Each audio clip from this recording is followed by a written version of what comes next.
So, hey everybody, this is Mr. Hague. Welcome back to Mr. Hague's Class Podcast. Have you ever seen those crazy TikTok videos where they kind of crack the back and of poodles? What? I guess poodles need that cracking too, you know. But in all seriousness, the field of chiropractic, right? Is that how you say it? Chiropractic? Yes. Yes, okay.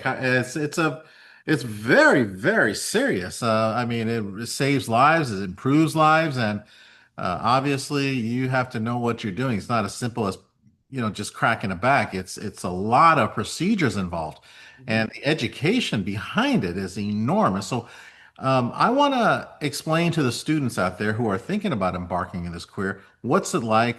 What's the journey, and how is it now today, new technology. So I have here Dr. Tony, as we call him, but and Dr. Tony Ratkovic, is that how you say your name? Did I Perfect. say it right? Okay, perfect. Yeah, I've known you for years Yeah. Moons. at Chambers of Commerce, and it's been a pleasure. Okay, so I always find you very fascinating. And hey, so tell us, so tell us about the field itself. What do people Where do? where it is now, right now, it's basically you basically have to want to help people, right? You have to be a caring person. It's hands-on. You're not a surgeon where you're dealing with someone anesthesia. You have to be able to talk to somebody, communicate well, and get them to like you as a chiropractor. We talk about being friendly, but also being personable. So you want to make sure you have that professional friendliness all the time with your patients. You have to have that mindset. I'm going to walk in my office today, and I've been a chiropractor for almost 25 years now. So a lot of it is learning to have that competency. Yes, we'll go over something what it takes there, but you need the personality. Sometimes it is learnable, it is teachable. Of just being a happy person, because it's like attracts like, right? If you come into your office like, I've had such a rough weekend, it's been rough, stock market's down, my grades are bad, blah blah blah. Preaching like, why do I want to see this person bring me down? I want to bring somebody up. You want to bring someone up. So you want to make sure you have a way within 5 minutes to communicate with someone, understand their situation, yes, their problem, but able to go, where are they talking, how they talk, what kind of language they talk. If they, for example, nerve pain down the leg is called sciatica. Some people say sciatica, so you go with that. You have to be able to, if you want to have a conversation with somebody. Say someone, for example, in your school, somebody new, and you want to be able to go talk to them. Hey, what's going on? Where are you from? What do you like to do? You want to have that type of a person on, just be able to break the ice right away. But Once it must be also involve a lot of trust because we're talking bones here and joints and ligaments. I mean, yeah, I guess you want to make the person feel good, but I mean, I need a little bit more than that, would you imagine? Of course, once you build that trust, that if you want to call it personal relationship, then you go, this is what we do, this is how we do it, and this is how we understand your problem first. And a lot of that's going to come down to learning how to listen properly, then repeat back to that person what their problem actually is. That tells the person, the patient, that you understood their problem, so they can build trust and get that trust factor up and up and up within that 5-10 minutes or so. So they're willing to lie down and get you to adjust their bones and know it's safe and know you're competent as a chiropractor. At that point, they can go, I leave my body in your hands.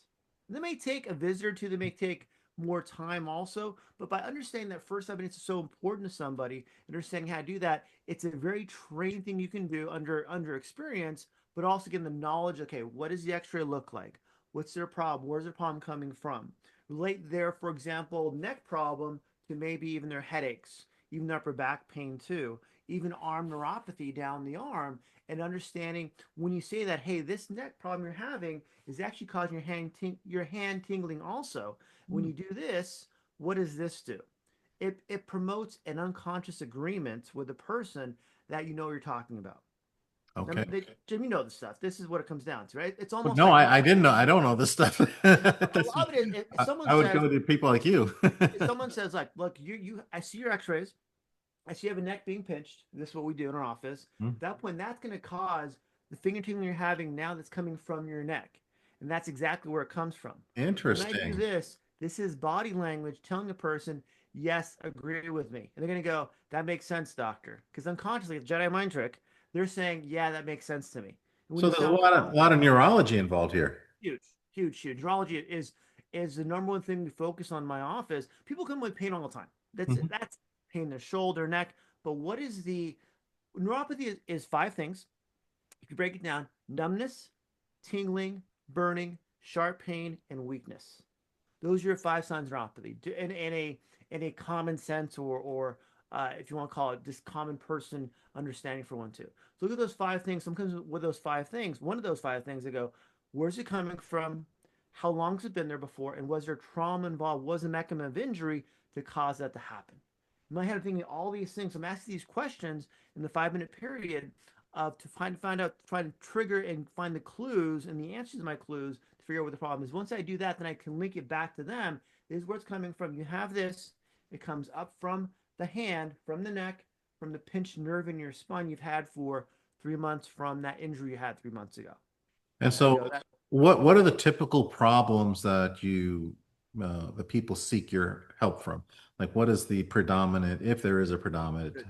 it's more chronic neck pain and back pain, chronic meaning more than 3 months, not getting better, or if they sought medical help from the medical doctor, the medication's not working. And or maybe the home therapy is not working also. Massage didn't work. Okay. So a lot of it is they're coming into us as a second, third opinion of where the problem actually is. Somebody had pain yesterday, go, hey, my back hurt. What they'll do, put some ice on it, wait a couple of days, it goes away. Boom, good. When it's 3 months, they go, okay, now what's going on? Why is it gone from now my low back now down my leg? Why is it traveling now? Why is it going from pain to now numbness down my fingers? Hmm. So they're looking at the progression of an injury, maybe even more intense, which can be more frequent, or higher level of pain, to where now they're concerned to a point where is it going to get worse because it's not getting better. Okay. And now this is obviously you need a medical degree in this. You need a doctor of chiropractic degree. Okay. So going back to that, if you're in high school right now, doing well in sciences will help you. Okay. But once you get out of high school, going to colleges, getting your biology, bio 101, chem 101, OChem, physiology, Mhm. physics for one, two, those are probably your five major ones you need, even a minor, even a general psychology class too, doing well in those. Well, I don't want to say doing well in those, but doing no well in those, all you need is to get those credits, get into chiropractic school. Chiropractic school is a profit organization. At that point, they're going to get you in the school no matter what. It's your job to stay there, meaning that you have to be able to pass your classes. If you don't pass your class, you got to repeat it. And these are college maybe, for example, maybe cost you maybe 20, 30 grand. Mhm. Chiropractic are looking at 100 grand, 150 grand. Wow. So if you're going to go to chiropractic school, be serious. I Yeah. would rather someone come out of college, go and volunteer somewhere, do something else for one too, get some experience in life, for example. Teaching is a phenomenal way to communicate for one too. Mhm. That point, getting back to school, that point you're more of it, and I really want to do this. Okay, I'm not thinking about it. Once you get back, once you start chiropractic school after college, you're going to take classes probably 8 to maybe 2 or 3, a half an hour lunch break, study till 8 o'clock, 9 o'clock at night, study every weekend, and then my school was 10 semesters, 2 weeks off, 10 semesters, so on for 10 semesters total. So we had, I'm sorry, 10 weeks, 2 weeks off, so we 10 semesters total. But also you have to worry about not only passing your classes because you're taking about 5, 6 classes at one time, but also taking national boards also. The Five to national six board classes. is going to be, and you're taking classes. Then also as you get into your higher, say second, third year, start doing internships, hands-on technique too, outside clinics for one. Also, you want hands-on experience. A lot of chiropractic is more artists for one too. You have to work on your hands and your skills doing that. It's like learning to play guitar. You have to be able to practice, practice, practice on people, family members, people that you like, people that won't sue you, hopefully. You never know. But you want to be able to get that hands-on experience, even volunteering in office also. Externships are very important. So, and Mhm. I would rather have someone go into an externship for even volunteer in office as they say work part somewhere else to make sure they are ready for chiropractic school. Half my class never graduated, and they Terrific. graduated or they quit or Mhm. got let go with federal student loans. Mhm. Those do not go away. They stay with you till you go to the next life. Yeah, that's too So, bad. and half of my class after they graduated 5 years later was doing something else. They no Really? longer they fell out of practice. They did something that For example, they thought was going to be part of their practice. Their perception of what this great thing's going to be wasn't it. They did, for example, work comp or something very specific, and that field kind of died or didn't pay as well as they thought they would pay. So it's almost like getting to a practice where, for example, my experience. Okay, I'll give you my experience. Okay, in my first semester of school, I read a good book called what was it? Dig Your Well Before You're Thirsty. Okay, I forgot the author's name. Jim probably knows, Hmm. but he's been around for a long time. And it was more like, if you're going to do this, what's your plan afterwards? How are you going to start get a job? How are you going to basically start a career? So I said, okay, I'm going to take, and I'm not sure if you kids know, so there was this thing called the Yellow Pages back then, back in the late 90s. This was a big book we had, Yep. Oh, yeah. I remember those. and it was advertising This book. thick. It was this thick, and it gave you all the business in your area. I took that book, took Hmm. the alumni list from my school, and looked up the 10 doctors. Because in your category, say chiropractic, people would pay more to be in front of that category, that alphabetical order, if you want to call it that. So I would take those ads and then compare it to my alumni list and go, okay, which ones? This is my like my in kind of thing. And I Hmm. would go, okay, now I'm going to go take that list, call maybe 10, 15 doctors. Hey, well, I'm a first semester student in chiropractic school, and I live in Upland. Then I went to school in La Habra, so about an hour and 23 minutes based on traffic, hour and a half, maybe 2 hours. But I would go, I want to volunteer, just get some experience. Out of those 15 doctors I called, maybe four called me back and said, hey, yeah, come Wow. on in, come and volunteer. Two, I was like, yeah, I'm not really into what you kind of practice. Every chiropractic sometimes has a specialty. I'm like, that really what I want to do. So I decided on about two of them. Okay, so my last out of the nine last semesters I had, I volunteered in both of them whenever I could, on weekends, their programs. I'd come and help in their office just for free. It's experience. Hmm. Okay, building a reputation up so they know you. So by the time I graduated, I had a job lined up ready to go. The doctor says, well, when can you start? I have my license. I had to get my state clearance. They call it something else for one too. So once I got that, I had a job ready to go. I had two options. I could either work for the one here or one over here. Most doctors, chiropractic students, had no idea what they want to do afterwards. So setting yourself up for the next part of your say career schooling now allows you to go. There's no waiting period because once you graduate, realize your cost of living is still there. You don't Hmm. have a job. Your loans are still coming up due. So planning ahead or digging your well before you're thirsty allows you to get that stress off of your body. Plus, you have the experience at the same time. So these doctors know you before you actually graduate to want to hire you or not. So if they're not, move on next doctor. So after I started that for one too, I worked in a office for 2 years, learned a lot there for one too.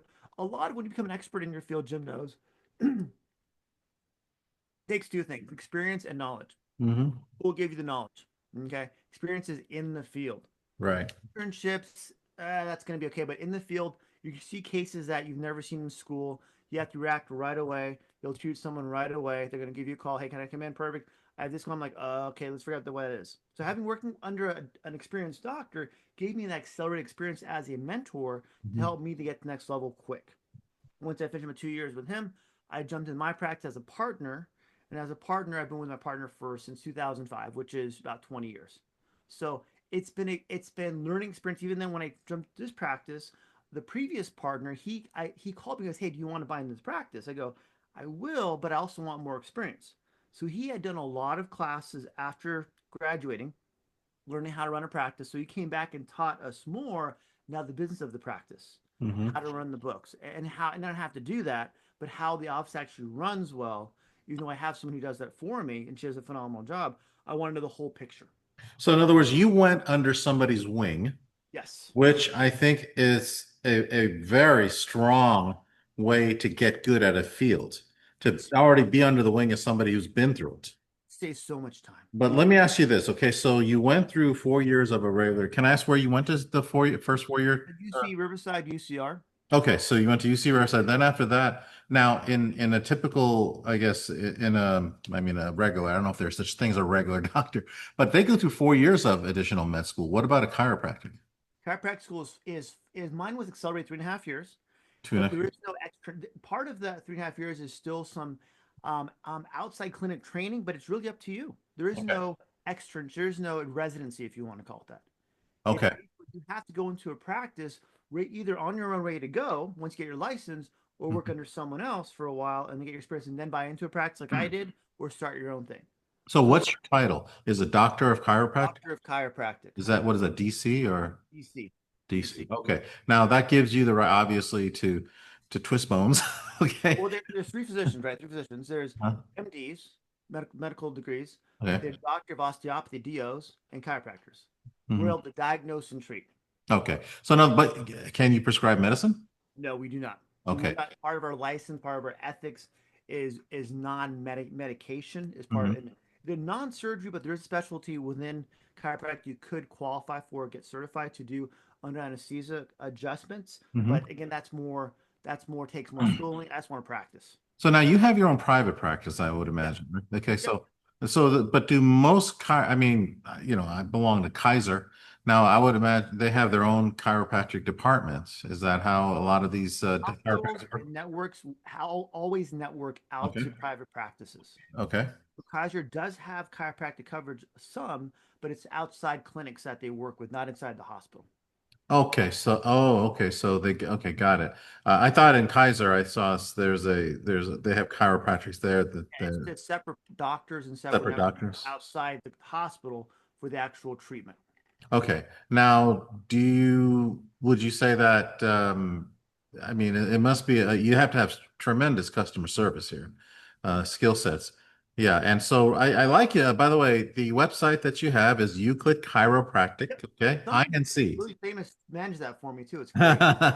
Euclid Chiropractic INC. I encourage everybody to take a look at that because you have videos.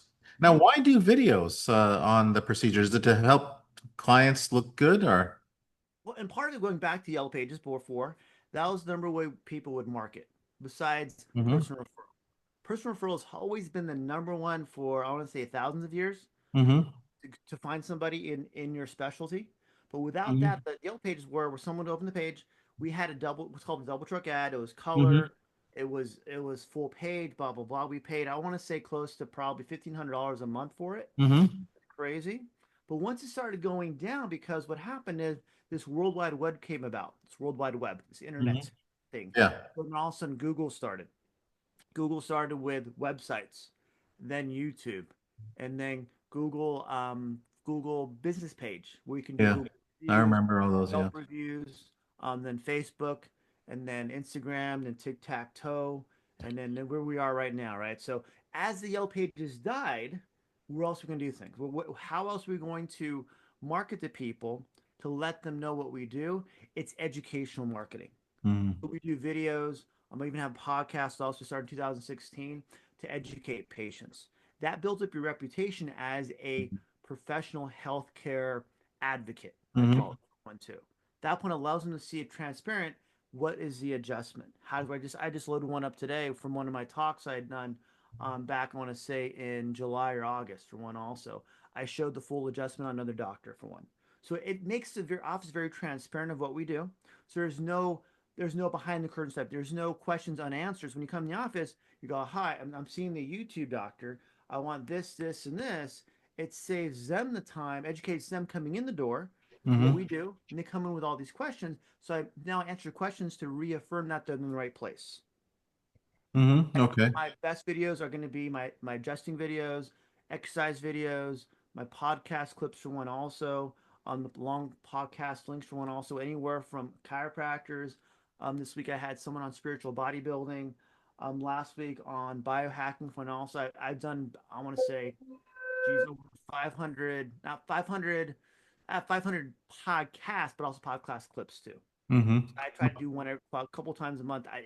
It's easy to do. I show up like Jim does, have some talk for 20, 30 minutes, and good to go. And so does the chiropractic field, do they accept insurance? Are they covered by Yeah, insurance? we're covered under PPOs, Okay. and also a lot of locals or unions are have good insurance too. Mm-hmm. UPS is a good one for us also. With their HMO does cover chiropractic, but there's a lot of paperwork involved. So really, it's and even Medicare covers chiropractic. It's like a $5 copay. Medi-Cal does not, but a lot of it is calling ahead first and see what actually your coverage actually is. You don't Mm-hmm. want to walk in the office. Hey, I want to get treated today. Yeah, okay, get treated, and also you get a bill for say $400 or $500.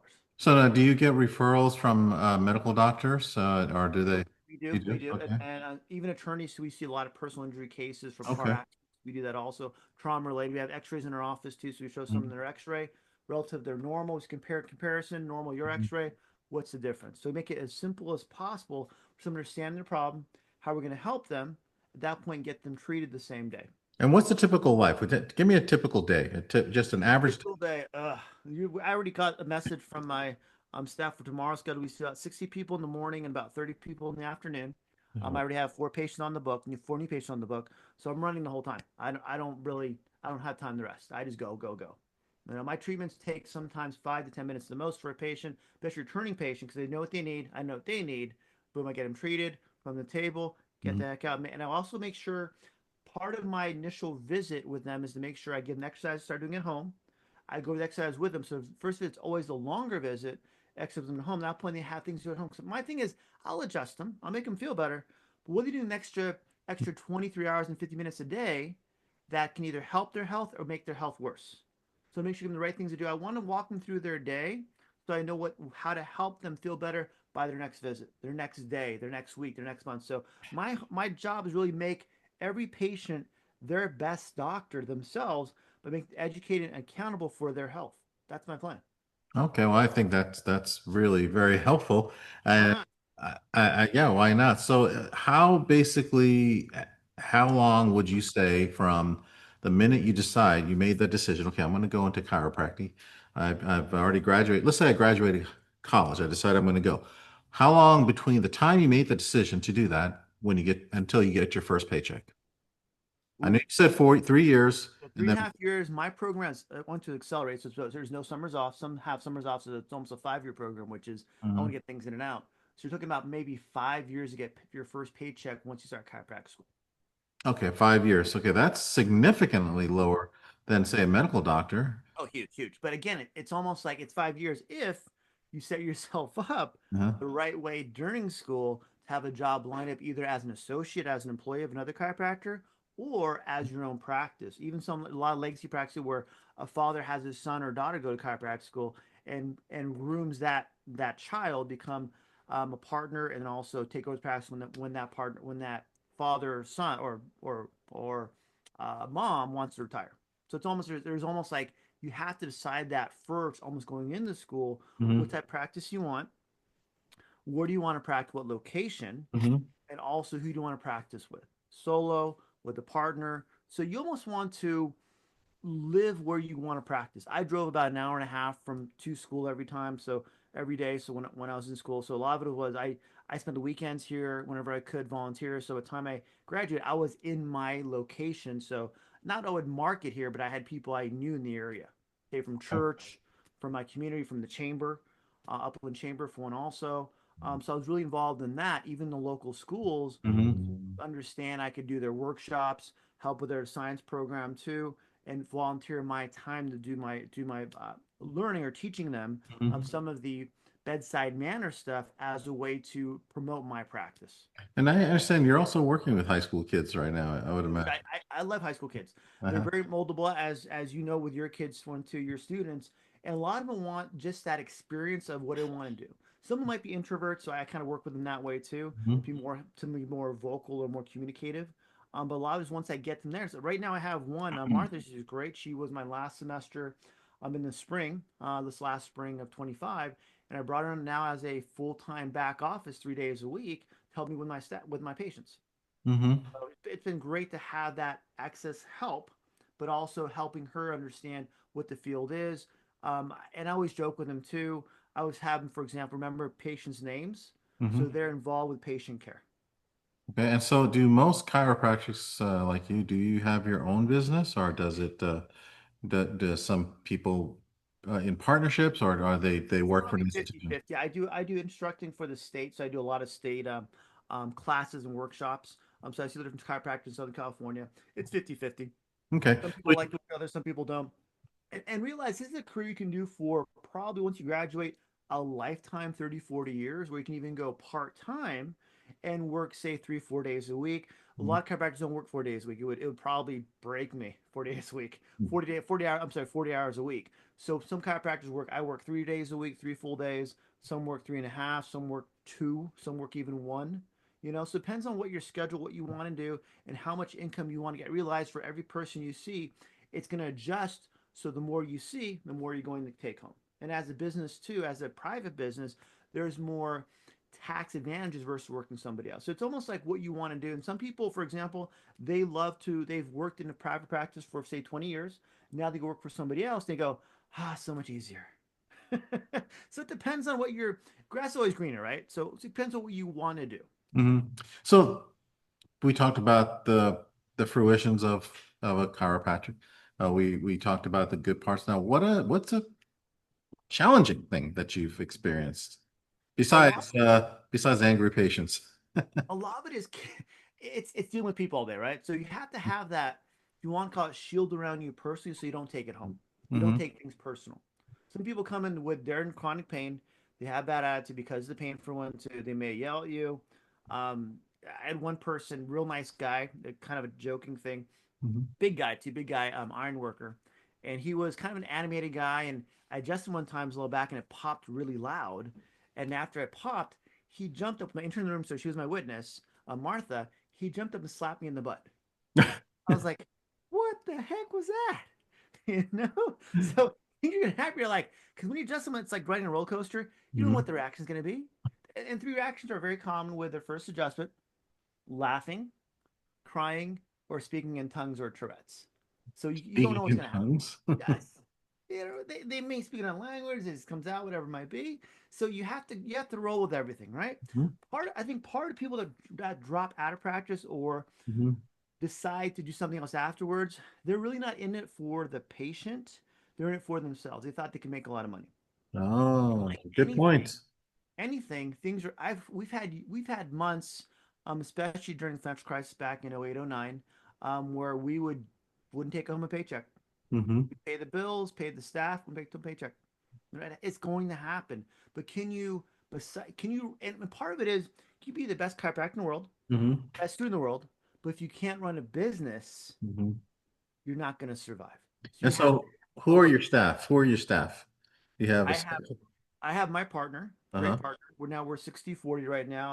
I just bought some of this practice. We're 60-40. We were 50 Uh-huh. 50. We're 49-50 on him for a long time, which worked out great. I Hmm. have a great, phenomenal office manager.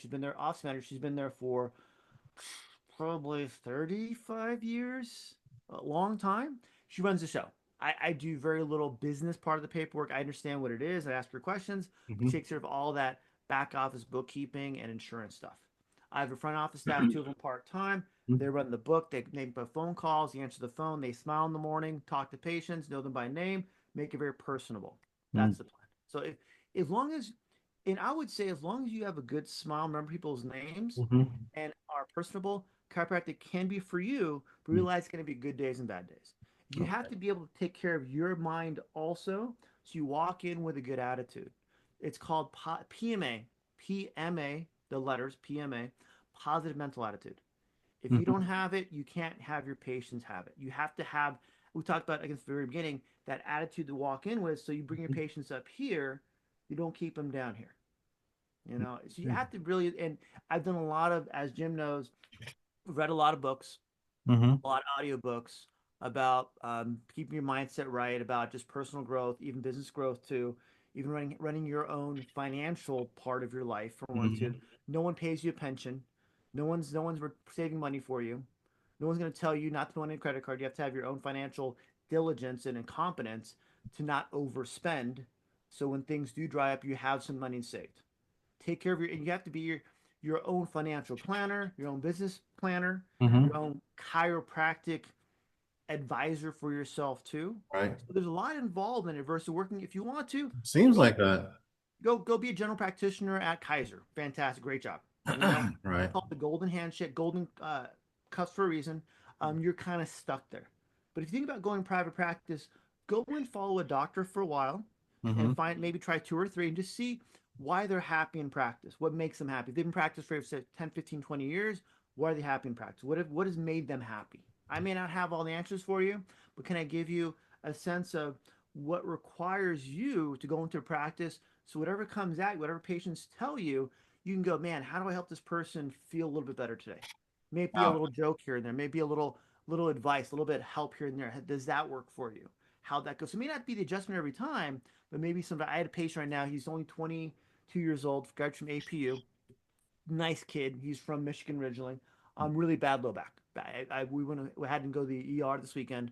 Had an MRI done, and his doctor was kind of delaying the process. I said, "Hey, get it done. Don't waste any time." I called him today. We've had a chat for one, two, what's going on. So sometimes people come in your office. There's about probably 8 a year that come in my office that are beyond my help. Okay. They have something torn. They have something broken. So I want to catch that also because I want to help them get to the right doctor or right health care to get themselves healthy. So So one thing, sometimes come in your office, you don't know what to experience. right. So one thing, I see that you obviously care about your patients and you want to make sure that they get everything, all the information. So looking back now, if you had the chance to do it all again, would you? Yes. Yeah. It's It's so. it's been a fun career. A lot of postgraduate learning after chiropractic school, as Jim knows, a lot of getting my mindset right, learning about the business. Mhm. The school is going to help you learn your technique, just the very basics of your technique, how you're going to adjust people, the art of the chiropractic, but they'll give you the science also to pass the boards. That's their job. Okay, I'll be upfront with you. But you got Mhm. to come out and now learn how the business skills, the personal skills has to be part of your postgraduate training to then become a competent expert in your field so you feel confident you can help people no matter what comes in your office. Okay, that's fan. Well, with that being said, Dr. Tony, you have explained a lot. And I think that this is a fantastic field. I mean, it's much needed, much desired, of course, because I mean, pain doesn't go away. There'll always be pain. Well, probably accessibility to since COVID, a lot of doctors have booked their patients a month out, 2 months out. Wow, So, really? so what happens is we're seeing people that Ooh. come in the next day. They can book the same week to see us versus waiting to see their medical doctor Uh, before it's out because they're in pain. So we have okay. more accessible to our patients because of that to make their make their symptom at least an idea of what's going on go away right away. Got it. That's very helpful. My goodness. And so you can get help right away because I mean, pain doesn't wait. No, like yeah, we'll Crazy. see you in 3 weeks. I'm like 3 weeks. I'm in 3 weeks. pain. I need it now. I need Yes, 3 minutes. yes. So anyway, I want to deeply thank you for your participation. I hope that anybody out there, again, the website is Euclid Chiropractic INC. I'll have it listed on the podcast, and that will definitely watch the videos, learn from this man. He knows what he's doing, and he obviously has done it for a very long time. Well, Okay, if you ever want to volunteer in my office too, you can always. I'm there always you open to go. that. Call the office. Make an appointment with me. That we can sit down, chit chat, so it's a good time for you. I have people coming all the time. I had probably two or three this last semester, Hmm. and last year even summer too. Just come and want to see what we do. There you And go. That's how that, and I'll tell you, that's exactly how you do it. You learn from people who are already there. So one thing that fantastic. all students need to know. So with that, Dr. Tony, I want to thank you very much for your time. Okay, stay on a little bit longer, and Yep. I definitely want to thank you. And this will be up on Apple Podcasts or Spotify. This has been Mr. Hague with Dr. Tony, and I want to thank him and thank you all for listening. Okay, Thanks, guys. until next time, we'll try to find somebody good. Okay.